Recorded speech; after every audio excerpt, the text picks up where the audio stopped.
Santo Evangelho, perdoe os nossos pecados, em nome do Pai, do Filho e do Espírito Santo. Amém.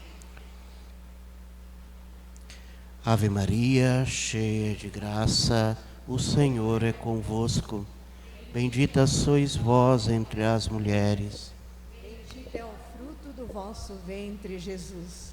Santa Maria, Mãe de Deus, rogai por nós, pecadores, agora e na hora de nossa morte. Amém. Amém. São Francisco de Assis, rogai por nós. Em nome do Pai, do Filho e do Espírito Santo. Amém. Continuamos a nossa meditação, o 21º dia da nossa quaresma, meditando a vida, a obra e a santidade de São Francisco de Assis. Lá na página 303, vamos lá, começando uma reflexão. Já há um bom tempo lendo, talvez esses textos, esse texto que o padre vai apresentar, muito mais leitura do que até comentário, seja o mais dramático da vida de São Francisco de Assis e que nos questiona. Alguns dias atrás eu disse assim, quando o Francisco foi aprovado ali, com a bênção da igreja pelo Papa, e ele dizia que a sua ordem, que aquilo que Deus tinha inspirado, viveria segundo o Santo Evangelho. E que eles não teriam casas e propriedades. E o meu questionamento naquele dia foi, por que tem hoje? E aí nós vamos ler, por quê? Que mudou tanto a vida dos franciscanos. E aqui tem a origem de tudo isso, e aí fica a juízo, a meditação de cada um de nós sobre o que está acontecendo. O autor do livro também é bem claro nessas reflexões. Bom, numa zona obscura da vida de São Francisco, que não tem muitas notícias, foi entre o ano de 1211 e 1218. Foi a época das viagens apostólicas de São Francisco, em território cristão, e de suas incursões na terra dos infiéis. Pouco mais tarde, Francisco dirigiu-se para Marrocos com a intenção de converter o sultão, passando pela Espanha em companhia de Bernardo. Essa viagem fracassou, ao que parece, por causa de uma doença. Acredita-se que nessa ocasião Francisco tenha chegado a Santiago de Compostela. Nesse tempo fez uma excursão apostólica pela Toscana, conseguindo bom número de discípulos que se incorporaram à fraternidade. Passou a quaresma do ano seguinte na ilha maior do lago Trasimeno, sem comer nada. Foi celebrar a Páscoa no eremitério de Celle. Nessa oportunidade, parece que se juntaram a ele homens de sinais contrários, o beato Guido e Frei Elias. O irmão ficou encantado com a cortesia de Guido e comentou com seu companheiro: meu irmão, a cortesia é um dos mais belos atributos de Deus. É irmã da caridade e acaba com o ódio e acende o amor fraterno. A fraternidade estendia-se velozmente pela geografia da cristandade. Antes de 1216, já tinha atingido todo o centro e o norte da Itália, a França e a Espanha. Francisco falou um dia aos cavaleiros sobre a pobreza, a paz e o amor. Um homem chamado Conde Orlando foi tocado por suas palavras e quis presenteá-lo com uma montanha do Casentino, estranho presente. Francisco aceitou, pensando em instalar nela um eremitério para o exercício de penitência e da contemplação. Esse lugar é chamado Monte Alverne. Segundo a opinião mais provável, em novembro de 2015, Francisco assistiu ao 4º concílio de Latrão. Lá ouviu dizer que só se salvariam os que estiverem marcados pelo tal, de acordo com a visão do profeta Ezequiel. Desde então, esse seria o seu distintivo. Talvez, durante o concílio, Francisco de Assis tenha se encontrado com Domingos de Gusmão. Foi nesse tempo que Francisco conseguiu a indulgência da Porciúncula para alcançar a misericórdia de Deus e conseguir a salvação de muitas almas. No capítulo de 1217, capítulo são encontros de todos os franciscanos da época para refletir a comunidade. Resolveu enviar grupos de missionários a terras cristãs. Dividiu a ordem em províncias. No capítulo de 1219, decidiu enviar expedições missionárias para as terras dos infiéis, principalmente para as dos sarracenos. Antes de completar os 10 primeiros anos de vida da fraternidade, essa fraternidade de Francisco já contava com vários milhares de irmãos.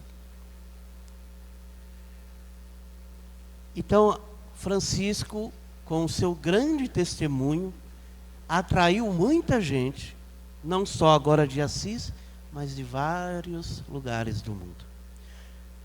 E aí começam os conflitos.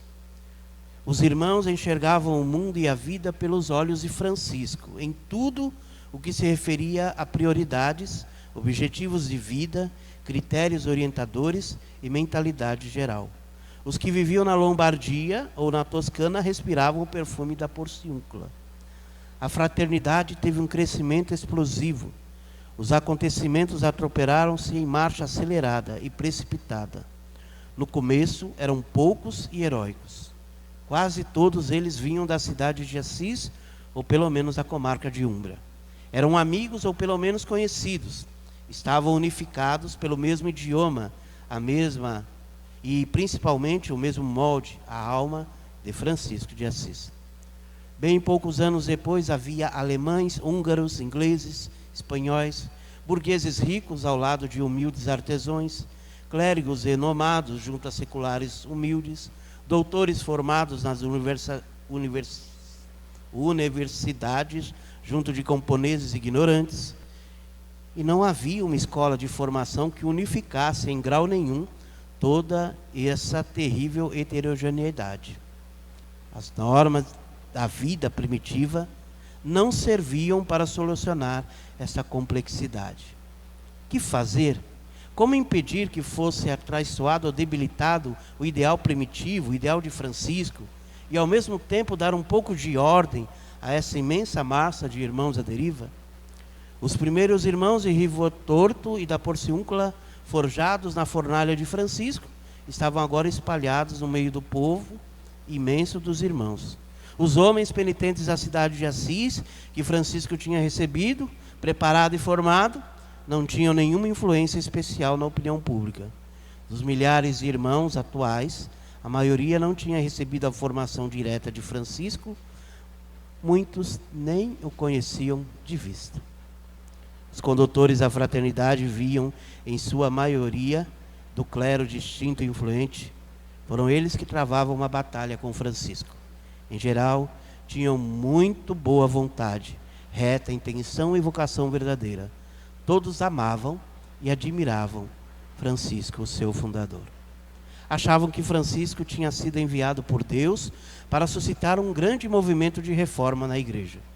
Mas uma vez gerado o movimento, Francisco era incapaz de organizar, canalizar e conduzir toda essa multidão. Era ignorante e partidário da ignorância. Em resumo, nessas alturas, Francisco era um perigo para o franciscanismo. Se não houvesse ordem e disciplina, o movimento suscitado pelo irmão de Assis transformar-se-ia em um rio fora do leito, sem rumo e à deriva, afogando e arrasando tudo, até acabar por desaparecer na mais completa frustração. Então, nesse crescimento da ordem, da fraternidade de Francisco, e a falta de organização, segundo os escritos apresentados agora, é duro ouvir, mas diziam que Francisco era um perigo. Aquele que Deus chamou, aquele que fez a vontade de Deus, seguiu em tudo, agora era um grande perigo para a fraternidade. No começo, todos obedeciam a Francisco. Ele era o nexo natural de união. Era um fundador, tinha respeito. Agora, esse grupo heróico de penitente escalaram mais altos cumes da maturidade espiritual. Mas uma ordem com milhares de irmãos era outra coisa, ainda mais que nem todos tinham uma verdadeira vocação e nenhuma sólida formação. Então agora precisava mudar, porque há muita gente. Como organizar isso? Francisco atraiu uma multidão. E como agora essa multidão no mundo inteiro vai se organizar nesse chamado que Deus fez a Francisco? E esse foi o doloroso campo de batalha entre os intelectuais da ordem e Francisco, o fundador perigoso. O irmão tinha apostado sua vida no Evangelho. Os dois pontos de vista eram opostos. Essa era a ótica de Francisco. Seus ouvidos ainda lembravam aquela cena tempestuosa no meio dos cardeais diante do Papa Inocêncio III. Se o programa evangélico de Francisco não é possível, o próprio Evangelho é uma utopia e seu autor é uma fantasia. Se os ministros vencessem a luta, Francisco teria perdido a aposta. Isto é, a vida desmentiria o Evangelho. A própria vida, com seu realismo, estaria proclamando que o Evangelho era um programa quimérico, utópico. Em resumo, da parte de Francisco, foi uma luta defensiva pelo ideal evangélico. Frei Leão, grande amigo de Francisco, qualifica a crise, esta divergência entre os intelectuais e o fundador, de gravíssima tentação espiritual. Usando a terminologia de São João da Cruz, penso que o Senhor submeteu Francisco à terrível prova purificadora, que é chamada de noite escura do espírito. Foi muito mais do que um conflito de organização. Então, historicamente, há um conflito de como organizar agora essa comunidade crescente. Mas muito mais do que isso, foi uma batalha espiritual. Durante uns 4 anos, Francisco deixou de ser aquele irmão de Assis que conhecemos. Sucumbiu à pior das tentações, a tristeza. Deixou crescer em sua horta a erva mais daninha, a violência. Houve um problema profundo.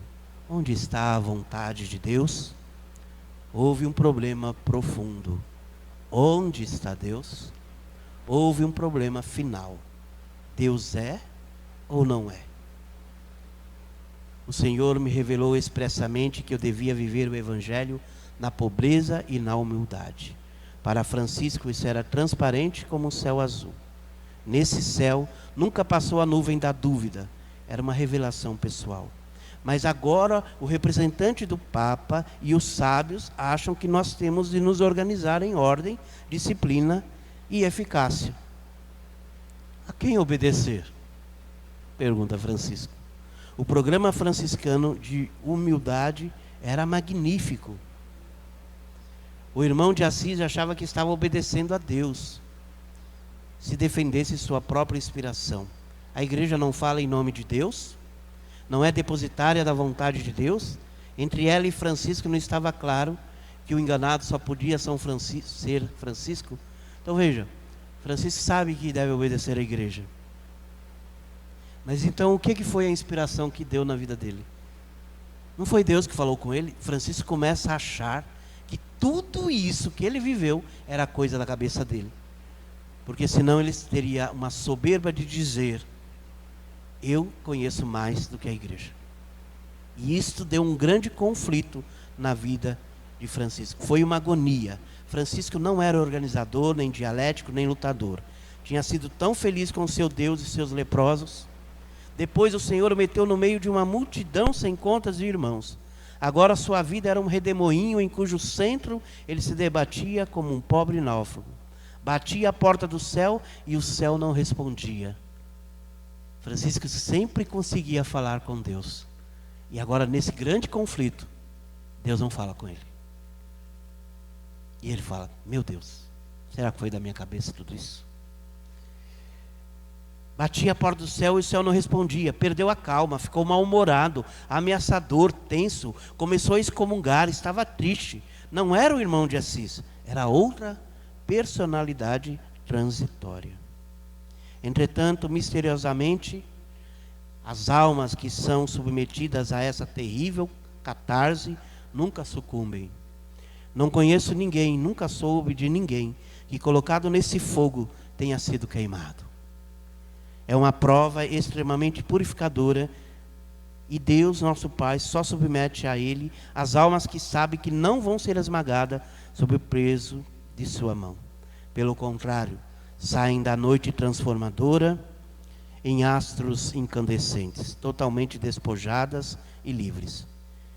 O Francisco de Assis, que vamos contemplar em seus últimos anos, é uma figura quase divinizada, prelúdio do homem do paraíso. Com tudo isso, ainda tem muita coisa que vai acontecer na vida de Francisco. E fica aqui a nossa reflexão. Eu falo com Deus, Deus fala comigo, Deus fala pela igreja, eu falo com a igreja, o que eu faço? Francisco vai dar um ensinamento com a sua vida, e no final da sua vida, talvez, nessas meditações, a gente vai compreender que Francisco fez tudo o que Deus quis. Mas deixemos isso para as próximas meditações. Em nome do Pai, do Filho e do Espírito Santo.